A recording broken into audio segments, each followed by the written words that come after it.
नमस्कार, मैं राकेश परमार और आप देख रहे हैं आपका बात। आपके मामला सबसे महत्वपूर्ण उत्तर प्रदेश के आगामी चुनाव के मद्देनजर रखते हुए उच्चतम न्यायालय ने अपना एडवाइजरी जारी किया है। ऑर्डर कहें, एडवाइजरी कहें या दिशा निर्देश कहें, लेकिन उच्च न्यायालय का कुछ ऑब्जेक्शंस है। उस पर राजनीतिक दलों का बौखलाहट और छटपटाहट तो सर्वविदित है, चर्चा इसी पर होगी। लेकिन उसके पहले कुछ जरूरी और महत्वपूर्ण सूचना यह है कि शिखर पान मसाले की भ्रष्टाचार शिखर पर है। करीब 150 रुपया नगदी उसके एक घर से बरामद हुआ है, बाकी घरों की अभी तलाश जारी है। अब ये समझ में नहीं आ रहा है कि नोटबंदी का उद्देश्य किस लिए था। क्या एक आदमी के एक घर में 150-200 करोड़ रुपया मिल रहा है, फिर ये नोट बदलने का उद्देश्य क्यों और इसका लाभ क्या? बेईमानी पर कई नियंत्रण निरंकुश प्रशासन या फिर बेईमानी हमारे जीन में आ गया है, उसको किसी भी रूप में टाला नहीं जा सकता, रोका नहीं जा सकता। अगर ऐसा है तो फिर मोदी जी को लाने का क्या फायदा? योगी जी जैसे सख्त प्रशासक के होते हुए भी उनके अपने राज्य के शहर कानपुर में, अगर एक छोटे से कानपुर में इतनी बड़ी ब्लैक मनी बरामद हो सकती है, तो आप समझिए कि पूरे देश में कितना रुपया बरामद हुआ होगा। मतलब ये रुपया गया तो कहाँ गया, ये सोचने वाली बात अब नहीं रही। ऐसे बेईमानों के पास गया है। इनकम टैक्स डिपार्टमेंट, जीएसटी की संयुक्त टीम उसको देख रही है और मुझे नहीं लग रहा है कि दूध का दूध पानी का पानी होगा, क्योंकि ये दोनों ही संस्थाएं सरकार के नियंत्रण में है। और अगर सरकार अपने नफा नुकसान के आकलन करके उत्तर प्रदेश में होने वाले चुनावी हानि लाभ को देखते हुए अपने इन संस्थाओं को आदेश करेगी कि वो अगला कदम क्या उठाएं। ये अनफॉर्चुनेट है और ऐसा नहीं होना चाहिए। एक बात और है जो बड़ा महत्वपूर्ण है और ये आधे मिनट में निपटाने वाला नहीं है। चुनाव का मामला है। पंजाब में कांग्रेस की तरफ से एक 54 मुख्यमंत्री बनाए गए हैं। वो अनाप शनाप और बेमतलब के निर्णय ले रहे हैं। एक निर्णय वो जिन्हें जो आज लिया है उस पर मुझे सख्त एतराज है और ऐसे किसी भी निर्णय पर एतराज है। पंजाब के मुख्यमंत्री ने घोषणा किया है कि भाई 2 लाख रुपये तक के जो कर्जे हैं वो आमजनों के माफ कर दिए जाएंगे। वो 2 करोड़ का माफ करे, वो उनके घर का मामला, उसी में कोई दिक्कत नहीं। लेकिन चौनी ने ये नहीं बताया कि वो जो 2 लाख रुपया के कर्जे माफ करे जाएंगे, वो पैसा आएगा कहाँ से? चौनी के घर से आएगा, सोनिया गांधी के खजाने से आएगा, राहुल गांधी के बिरयानी वाले बचत से आएगा, सोनिया गांधी के पति के अकूत संपत्ति जमा करने वाले से आएगा, या नवजोत सिंह सिद्धू का दोस्त इमरान खान के यहाँ से आएगा? ये पैसा आएगा कहां से? भारत के संविधान के किस पन्ने पर लिखा गया है कि आप कर्जा माफ कर दें? आप संविधान की शपथ लेकर के मुख्यमंत्री बने हैं और लोगों को मूर्ख बना रहे हैं। भाई, जिस संविधान का आपने शपथ लिया है उस संविधान के कौन से पन्ने पर लिखा हुआ है कि आप कर्जे माफ कर देंगे? और कर्जे लिए क्यों थे भाई? क्या ऐसी जरूरत पड़ी थी? सरकार है, बेनिफिट का काम करना चाहिए, चैरिटी का काम करना चाहिए। अगर कोई विपदा आ जाए, कोई प्राकृतिक आपदा आ जाए, कोई भूकंप आ जाए, भूचाल आ जाए, कोई आगजनी हो जाए, कोई ऐसी चीज हो जाए जिसकी वजह से किसान मजबूर हो जाए अपने कर्जों को निपटाने में, तो एक बात समझ में आती है कि भाई क्या करिएगा, बड़ी मजबूरी है। किसान क्या करे बेचारा, वो दे नहीं पा रहा है, देने के लायक नहीं है, इस वजह से सरकार मजबूर है, उसको मानना पड़ा। मान लिया इस बात को। लेकिन ऐसा स्थिति कोई पंजाब में तो है नहीं, तो फिर वो 2 लाख रुपया के कर्जे माफी का कारण क्यों? और अगर माफ किया जाएगा तो पैसा किसके खाते से आएगा? मेरे खाते से अगर आता है तो क्यों आएगा, या किसी और के खाते से आएगा तो क्यों आएगा? संविधान में ये कहां लिखा हुआ है कि मेरा पैसा अपने चुनावी लाभ के लिए किसी और को दे दे? इन सब विषयों पर बड़ा गंभीर चिंतन मनन और बहुत बड़ा विरोध की आवश्यकता है। आदरणीय भरत चतुर्वेदी जी को नमस्कार। क्योंकि मेरा पैसा, श्रीमान भरत चतुर्वेदी जी का पैसा लेकर के किसी और को दे देने का अधिकार संविधान के कौन से नंबर पन्ने पर है? मैं कानून का एक छोटा सा विद्यार्थी हूं, मैं नहीं जानता कि किसी पन्ने पर इस तरह का कोई उल्लेख हो कि आप अपने चुनावी लाभ के लिए, अपने मतलब के लिए मेरे पैसे को कहीं और वितरित कर दें और मैं ठगा सा ठगा रहा हूं। क्योंकि वो जो 2 लाख रुपए का कर्जा माफ किया जाएगा वो करीब करीब कई 100 करोड़ रुपए की बजट होगी। वो करोड़ों रुपए की बजट को पंजाब के आम जन से टैक्स पे के रूप में वसूला जाएगा। उनका कर का रेट बढ़ेगा और जो चीज समाज सुधार में लगता था, मतलब सड़क बनता, अस्पताल बनता और चीजें बनता, उन सब चीजों के जगह पर ये बेमतलब का कर्जा माफी हो रहा है। ये क्यों? दूसरा चीज जो 200 यूनिट बिजली माफ करेंगे, 20 किलो अनाज दे देंगे, 5 किलो चावल दे देंगे, ये फलाना जो चीज जो मुफ्त में देने की परंपरा की जो शुरुआत हो रही है, वो परंपरा तो ठीक है, आप चैरिटी बिकम होम, आप अपना चैरिटी घर से शुरू करिए, लेकिन किसके पैसे से शुरू करिए ये तो आपको बताना पड़ेगा। जो 200 यूनिट बिजली माफ करेंगे वो पैसा कहां से आएगा? वो 2 लाख रुपया जो कर्जे माफ करेंगे वो पैसा कहां से आएगा? और जो अनाप शनाप जो आप बेमतलब का चुनाव की मौसम में पैसा वितरित कर रहे हो कहां से आएगा? आदरणीय मीना व्यास पटेल जी को सादर प्रणाम। आप एक मनोचिकित्सक हैं और गुजरात के अहमदाबाद में रहती हैं। अलग अलग चैनलों पर आप बहुत धारा प्रवाह और बेबाकी से अपनी बात रखती हैं। आप मेरे को सुन रही हैं, मुझे अपना आशीर्वाद दे रही हैं, मैं उनको सादर प्रणाम करता हूं। मीना व्यास पटेल। मेरा अगला प्रश्न यह है कि क्या चुनाव में इस तरह की अनाप शनाप छूट और लूट की इजाजत होनी चाहिए? मेरे ख्याल से नहीं, पहली बात। अब आते हैं, और मुद्दे तो आज बहुत सारे थे जिस पर बात किया जा सकता था, लेकिन मैंने जो मुद्दा चुना है वो ये चुना है कि उत्तर प्रदेश के चुनाव में सर्वोच्च न्यायालय ने, उच्चतम न्यायालय ने एक एडवाइजरी जारी किया है कि चुनाव प्रचार में रोक लगा दी जाए या चुनाव को स्थगित किया जाए, चुनाव को थोड़ी देर के लिए आगे बढ़ा दिया जाए।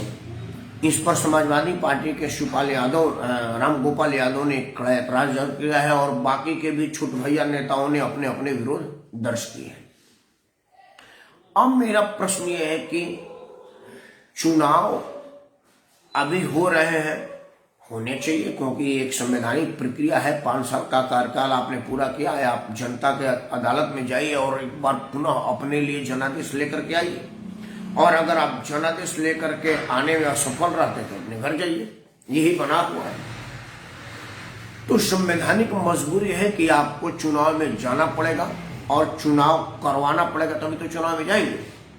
अब आप चुनाव में जाएंगे और कोरोना का विस्फोट पूरे दुनिया में कहा जा रहा है कि जो ओमिक्रॉन नाम की एक नई वायरस है, या ये जो कोविड का जो अगला वर्जन है, वेरिएंट है, वो बहुत ज्यादा डेंजरस है। और सबसे बड़ा बात है कि इसकी जांच संभव नहीं है। ये मुश्किल से पता चल रहा है, क्योंकि कोरोना का तो सिम्टम था कि आपके शरीर में बुखार लगेगा, दर्द लगेगा, सर्दी खांसी होगा, जुकाम होगा, तो आपको लग रहा है कि आप कर सकते हैं। लेकिन मुझे ये नहीं लग रहा है कि जो ओमिक्रॉन है उसका तो कोई सिम्टम ही नहीं है, और वो उसका जो फैलाव है वो बहुत बड़ा है और बड़ा व्यापक और खतरनाक है। अगर इस तरह की उसका कोई खतरनाक फैलाव है तो उसके लिए तो उपाय यही है कि इसको ज्यादा से ज्यादा जो डॉक्टर्स और वैज्ञानिक और वो जो इस फील्ड से लगे हुए लोग हैं उनके बात को माना जाए और उसी लाइन पर काम किया जाए। और अब तक की जो मान्य मापदंड है वो ये है कि आप भीड़ भाड़ में बचें, सैनिटाइजर का प्रयोग करें, रेगुलर इंटरवल में अपने हाथों को धोएं, अच्छा और उत्तम क्वालिटी का मास्क पहने, और बहुत जरूरी से ज्यादा जरूरी ना हो तो आप बाहर और भीड़ भाड़ में ना जाएं।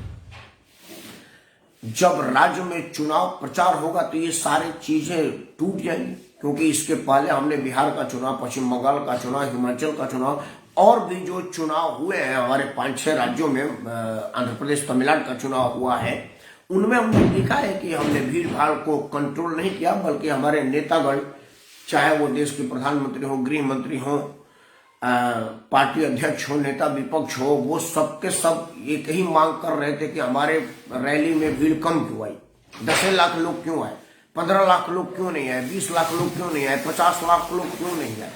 मतलब वो ज्यादा से ज्यादा लोगों को भीड़ के रूप में इकट्ठा करते थे, और एक जगह गैदरिंग होगा तो कोरोना विस्फोट का खतरा होगा, क्योंकि यहाँ पर आप अपने गाड़ी में अगर मास्क नहीं पहने हैं तो आपका 2000 रुपये का चालान हो जा रहा है। लेकिन अगर आप 200-500 आदमी के साथ कहीं इकट्ठा हुए हैं बिना मास्क का, तो आपको शाबाशी मिलेगी, सरकार आपकी मांग सुनेगी। किसानों ने ये बता दिया, किसान आंदोलन में मास्क पहन करके एंट्री बनता। मैं किसान आंदोलन को बीइंग ए सोशल वर्कर उसको कवर करने के लिए, उसको देखने के लिए, उसको समझने के लिए गया था, तो बैरिकेड के आगे मुझे जाने की इजाजत तभी मिली जब मुझे मास्क हटवा दिया गया। मैं बोला कि कोरोना विस्फोट है, बोला नहीं, अगर आपको अंदर जाना है देखने के लिए, सुनने के लिए, कवर करने के लिए, तो मास्क हटा दीजिए। तो हम मरता क्या न करता वाला हाल है, मैं मास्क हटा कर देंगे। तो इस तरह की जो विरोधाभास हो रहा है वो क्या चुनाव प्रचार में रुकेगा? और एक बात में समझ में नहीं आ रहा है कि राजनीतिक दल के लोग इसमें बौखला क्यों रहे हैं? क्योंकि राजनीतिक दल वाले लोग ही कह रहे हैं भाई नाइट कर्फ्यू रहेगी, तो दिन में क्या होगा? कोरोना रात में फैलता है, दिन में सोया रहता है। मतलब दिन में कोरोना कहाँ रहेगा? कोरोना तो 24 घंटा अराउंड द क्लॉक बढ़ने वाली चीज है, उसे तो जहां भीड़ मिलेगा वहां संक्रमित करेगा। तो ये जो राजनीतिक दल के लोग, जो हमारी सरकारें ड्रामा कर रही हैं कि ये रात में कर्फ्यू रहेगा और दिन में चुनाव प्रचार होगा, ये दो तरह का विरोधाभास क्यों? आखिर आप लोगों के जान से क्यों खेलना चाहते हैं? और अपनी गद्दी को बनाए रखने के लिए, सीट और शासन में आने के लिए आप चुनाव में जाएंगे और चुनाव में भीड़ करवाएंगे। हमको कह रहे हैं कि आप कोरोना का पालन करिए, डबल डोज अगर आपने इंजेक्शन का नहीं लिया तो आप सार्वजनिक जगह पर नहीं जा सकते, लेकिन आप लाखों के संख्या में एक जगह भीड़ के रूप में एकत्रित हो सकते हैं और आप अपने नेता का भाषण सुन सकते हैं।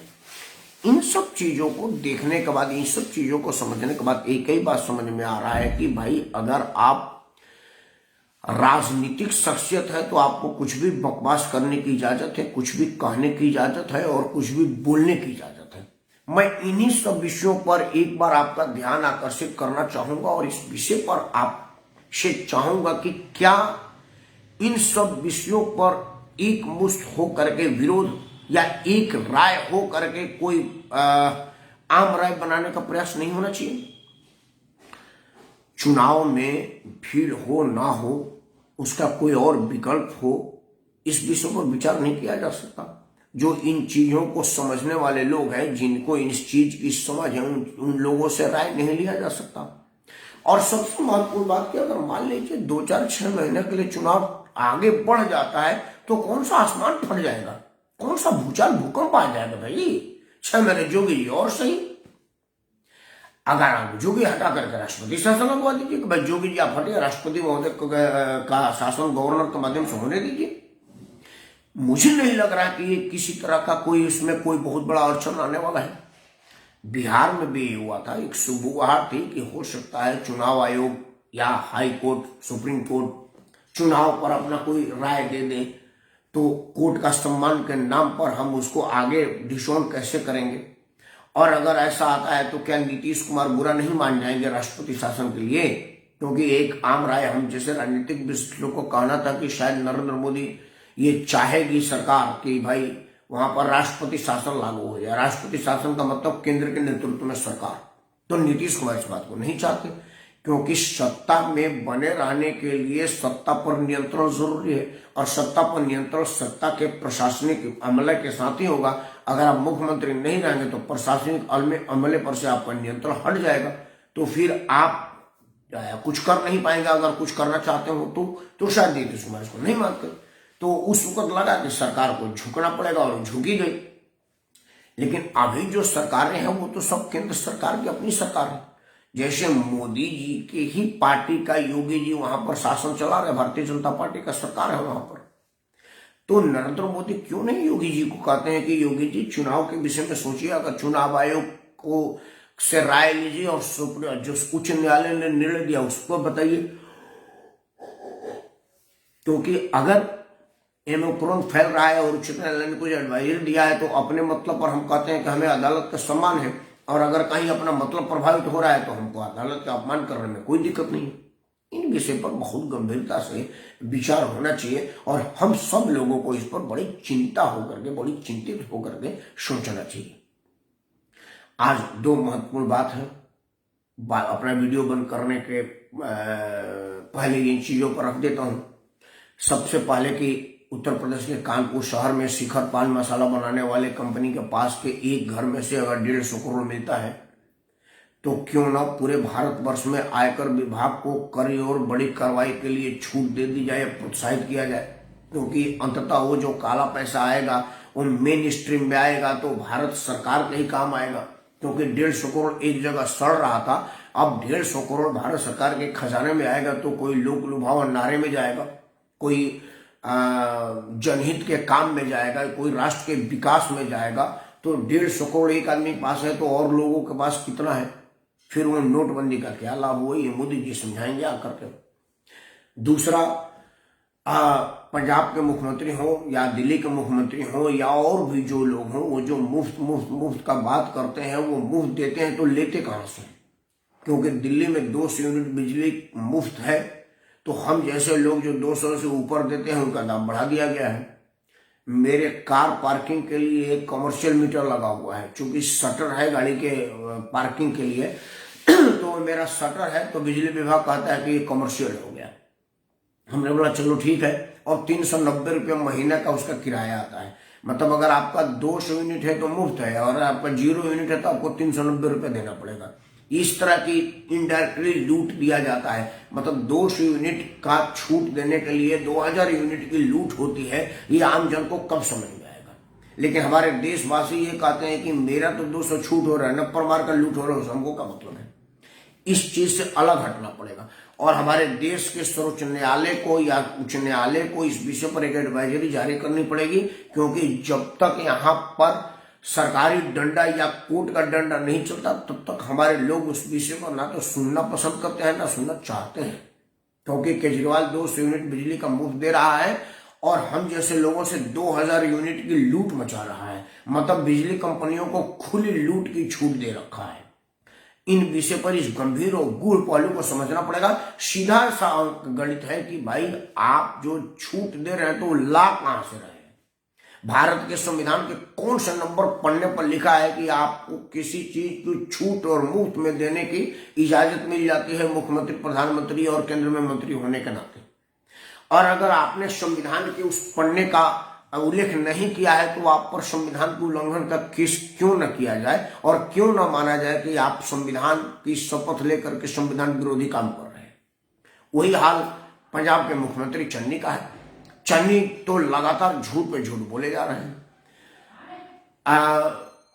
पंजाब के एक गुरुद्वारे में बेअदबी के नाम पर पीट पीट करके एक आदमी की हत्या कर दी गई। अब पता चला कि वो गरीब आदमी रोटी के लिए गया था और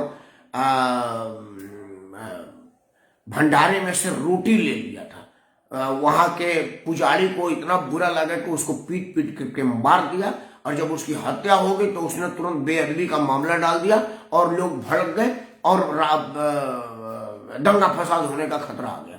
बाद में इस चीज की पता चला।